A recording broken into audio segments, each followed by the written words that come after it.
दोस्तों आपके सामने यहां पर वर्ड लिखा है यूनिट। अगर मैं बात करूं ए एन दा, तो इसमें से क्या आएगा? यू है, यू एक वॉवेल है और वॉवेल के साथ तो क्या लग जाएगा? एन।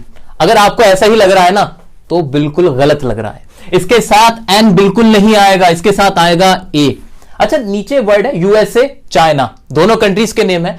अगर मैं इनके साथ दा लगा दूं दोनों के साथ, तो क्या ये सही रहेगा? नहीं। यूएसए के साथ दा आएगा और चाइना के साथ दा नहीं आएगा। और क्यों आएगा, क्यों नहीं आएगा, इस रीजंस को जानने के लिए आपके लिए वीडियो बनाई गई है। बहुत ज्यादा रिसर्च के बाद ऐसे ऐसे कॉन्सेप्ट हमने इसमें क्लियर किए हैं जो आपके अभी तक क्लियर नहीं होंगे, और कॉम्पिटिटिव एग्जाम्स में यही सब तो पूछा जाता है। तो जल्दी से इस वीडियो को देख लीजिए और अपने सारे डाउट्स क्लियर कर लीजिए।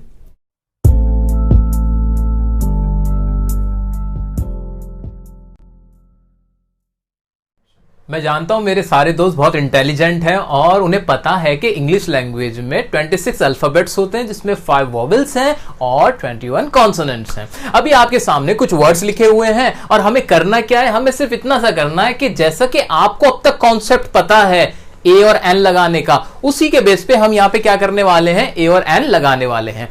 तो आपका कॉन्सेप्ट तो ये कह रहा है कि अगर कोई वर्ड है उसका पहला लेटर कॉन्सोनेंट साउंड करता है तो उसके साथ लग जाएगा ए, और अगर वॉवेल है तो लग जाएगा एन। इसी बेस पे इसके आंसर मैं लिख देता हूं। तो टॉय का टी था तो ए लग गया, इसके साथ भी ए लग गया, सबके साथ हमने लगाया ए, क्योंकि इन सबका पहला जो लेटर है वो कॉन्सोनेंट है। अच्छा, इसमें देखता हूं तो यूनिवर्सिटी, यू, यू तो एक वॉवेल है, वॉवेल के साथ क्या आ जाएगा? एन आ जाएगा। यूनिटी है, एन आएगा। यूजेज, यूनिक, सबके साथ क्या आ जाएगा? एन आ जाएगा। अच्छा जी, लिख दिया। लेकिन अगर आपको लग रहा है यहां इन सबके साथ एन आएगा, तो ये आंसर बिल्कुल गलत है। जी हां, ये बिल्कुल गलत है। आप गलती करते हुए आ रहे हो, एग्जाम्स में गलत कर रहे हो, बोलने में गलत कर रहे हो, लिखने में गलत कर रहे हो, हर जगह ये गलती आप रिपीट करते चले आ रहे हो और आपको ऐसा लग रहा है जैसे आप बिल्कुल सही कर रहे हो। मार्क्स कम आ रहे हैं और ध्यान नहीं दे पा रहे, बोलते हुए में इंप्रेशन डाउन जा रहा है, लेकिन पता ही नहीं, क्योंकि हमें तो ये कॉन्सेप्ट ही नहीं पता। अब सुनो कॉन्सेप्ट क्या है। कॉन्सेप्ट ये कहता है कि अगर आपने कोई वर्ड देखा और उस वर्ड का पहले लेटर का साउंड, ध्यान से मैंने वर्ड यूज किया साउंड, अगर उसकी आवाज कॉन्सोनेंट की है तो ए आएगा और आवाज वॉवेल की है तो एन आएगा। यह है कॉन्सेप्ट। अब इनको ध्यान से देखो जरा। यूनिवर्सिटी, अगर इसका साउंड क्या निकला? या का साउंड आया सर, यहां पे या का साउंड, और या तो एक व्यंजन होता है ना, तो व्यंजन के साथ क्या लग जाएगा? ए लग जाएगा, ना कि एन। ऐसे यूनिटी, यूनिटी में आवाज किसकी आई? फिर से या की आवाज आई, और या व्यंजन है, व्यंजन के साथ क्या आएगा? ए आएगा। यूजेज, या ए आएगा। यूनिक, यूनिक के साथ क्या आएगा? ए आएगा। अच्छा, एक और वर्ड लिखता हूं, अब आप बताओ मुझे कि इसके साथ क्या आएगा। मैंने लिखा अम्ब्रेला, अम्ब्रेला में भी यू ही है, लेकिन आवाज क्या निकली इसकी? साउंड क्या आया? अ, और अ क्या होता है? एक स्वर होता है, इसके साथ आएगा एन। क्या आएगा इसके साथ? एन आएगा। ऐसे यहां पर भी आप देखोगे इन सबके साथ ए आया है, जो कि लॉजिकल है, क्योंकि सबके साउंड कॉन्सोनेंट है। साउंड किसके हैं? व्यंजन के हैं। तो ये था कॉन्सेप्ट जो आपको अब तक नहीं मालूम था, और अब मैं उम्मीद करता हूं आप कभी नहीं भूलोगे और कभी ये गलतियां तो रिपीट नहीं करोगे। अब कुछ एग्जाम्पल्स के जरिए अपना ये कॉन्सेप्ट और भी पक्का कर लेते हैं। आइए देखते हैं। पहला एग्जाम्पल है ही इज डैश अननोन गाय। अब अननोन, अननोन में ये साउंड किस चीज का आया? अ का साउंड आया। किसका आया? अ का साउंड आया, और इसके साथ मैं क्या लगा दूंगा? एन लगा दूंगा। ठीक है। नेक्स्ट एग्जाम्पल है शी इज एजुकेटेड पर्सन। अब देखना कुछ नहीं है, सिर्फ आवाज को सुनना है। ए में किसकी आवाज आई? ए की आई, और ये भी क्या आ जाएगा? एन हो जाएगा। अगला एग्जांपल है हमारा this is dash uniform rule. अब इसमें आवाज किसकी आई? या की आई। सावधान, सावधान। यहां पे आवाज आई या की, और या तो एक व्यंजन है, कॉन्सोनेंट है, कॉन्सोनेंट के साथ क्या आ जाएगा? ए आएगा सिर्फ। अगला है हमारा माय फादर इज। अब यहां क्या करें? MBBS। कहीं नहीं भटकना, माइंड में बहुत क्लियर रख लो कि आपको याद रखना है साउंड। अब एम का साउंड क्या हुआ? एम के साउंड में भी तो ए की आवाज आई, एम, तो इसके साथ भी क्या लग जाएगा? एन लग जाएगा। जी हां, अगर कोई एब्रिविएशन होती है तो उसको भी हमें साउंड में देखना है। अगर यहां एस होता तब भी एन आ जाता, लेकिन अगर यहां पर होता पी तो पी कुछ नहीं हो सकता था। मान लीजिए PIC कुछ इस तरह से होता, तो अब हम यहां पे ए ही रखते। अगला है हमारा यू आर नॉट, और यहां पर भी क्या आ गया? अ की साउंड आई, तो यहां भी लग गया एन। तो ये कुछ एग्जांपल्स थे, मिक्स्ड एग्जांपल्स थे, जो ए और एन में बाइफर्केशन करने में हमें हेल्प कर रहे थे। अब आगे बढ़ते हैं दा के एग्जांपल्स की तरफ।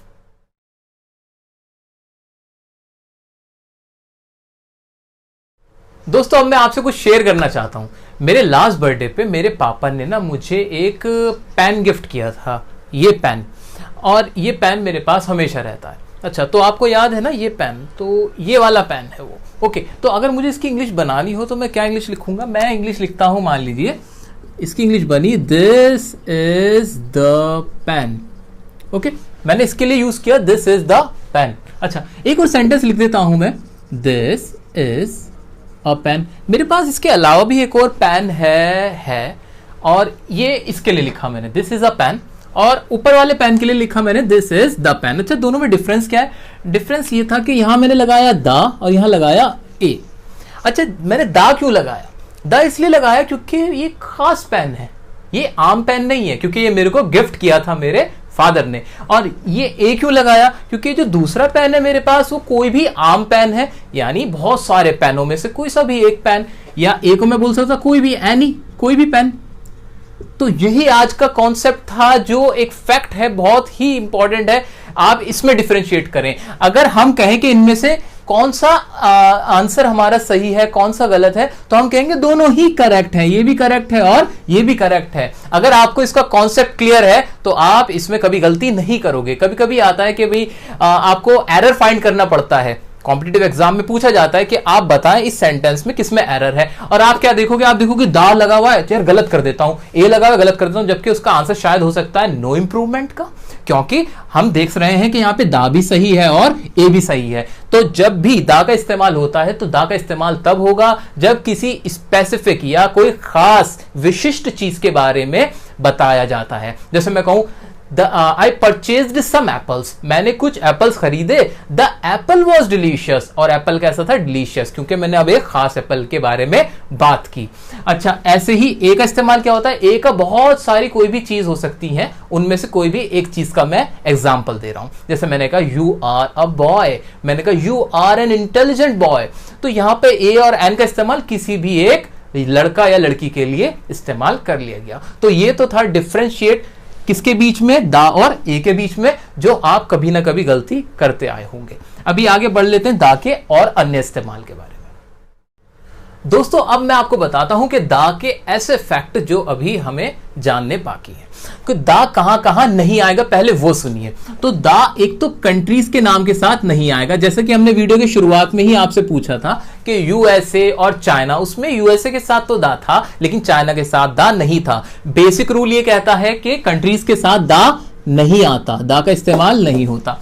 अच्छा, यूएसए एक कंट्री नहीं है, उसमें क्या है? कंट्री का एक ग्रुप है। तो जब भी कंट्री का ग्रुप होगा, जैसे यूएई हुआ, यूएसए हुआ, उनके साथ दा आएगा। अच्छा, आगे बढ़ जाते हैं। क्या वैसे इंडिया के साथ एग्जांपल भी देख लो, अगर इंडिया के साथ दा आएगा कभी भी नहीं आएगा, या कोई भी कंट्री है उसके साथ दा नहीं आएगा।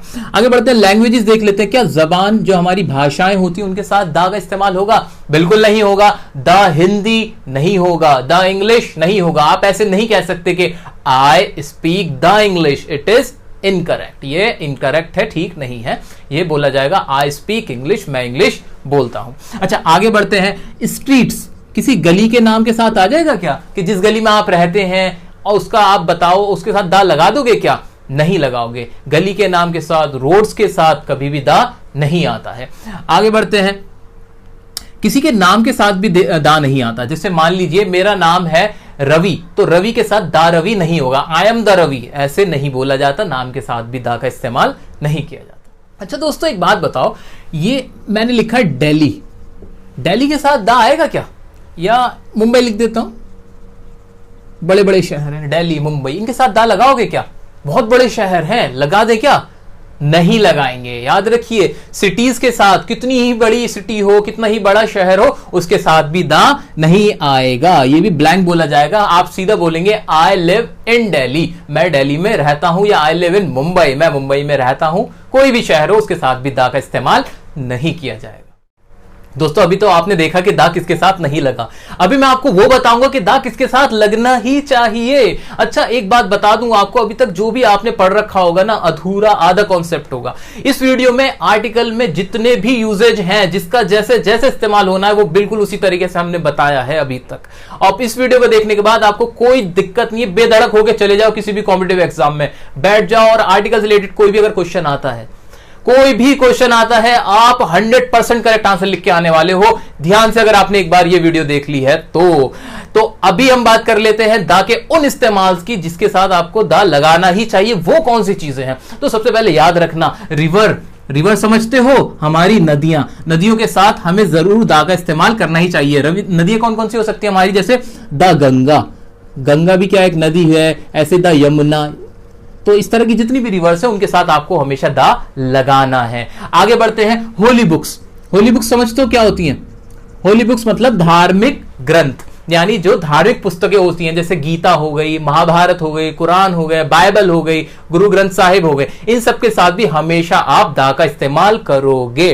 तो एग्जाम्पल्स हमने तो देख ही लिए एक बार, और आपको बताता हूं, जैसे the Holy Bible, the Gita etcetera, जितनी भी होली बुक्स हैं आप उन सब के साथ दा लगाओ। अब अगली क्लास की बात करते हैं, तो न्यूज़पेपर्स के साथ यानी अखबारों के साथ भी ना दा का इस्तेमाल किया जाता है। जैसे कि अगर कोई अखबार का नाम है हिंदुस्तान टाइम, तो हम बोलेंगे द हिंदुस्तान टाइम्स। ऐसे अगर किसी अखबार का नाम है द न्यूयॉर्क टाइम्स, तो आप पाओगे कि अखबारों के नाम के साथ भी दा का इस्तेमाल किया जाता है। अब अगला इस्तेमाल है दा का जो बहुत इंपॉर्टेंट है, वो आप याद रखना। एक होती है क्लास समझते हो कि जिससे पूरा वर्ग ही समझा जाए। जैसे मैंने कहा कैमल, तो कैमल क्या हुआ, एक जानवर का नाम है। जब मैंने बोल दिया द कैमल, तो कैमल से जितनी भी कैमल है वो सारे रिप्रेजेंट होते हैं।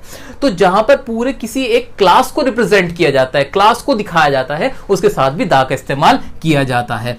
तो पूरी क्लास को शो करने के लिए हम दा का इस्तेमाल करते हैं, जैसे the horses, the dogs etcetera. अच्छा लेकिन एक बात याद रखना, कभी भी आप मैन या वुमन का इस्तेमाल करोगे, यानी मैन, आप पूरी मैन जितने भी आदमी हैं उनको आप अगर रिप्रेजेंट करना चाहते हो, तो उनके साथ दा नहीं लगाना, उनके साथ दा नहीं आएगा, उनके साथ डायरेक्ट आएगा मैन और वुमेन, ना दा आएगा ना ए आएगा, कुछ नहीं।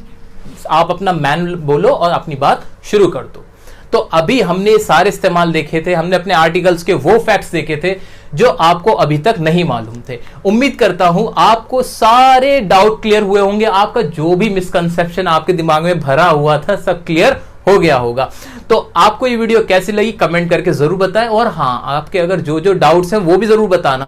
वीडियो को शेयर करना बिल्कुल ना भूलें, क्योंकि जितनी आपकी शेयरिंग होगी उतना ही कंटेंट लोगों तक पहुंचेगा और ज्यादा से ज्यादा लोगों को फायदा होगा। Thank you.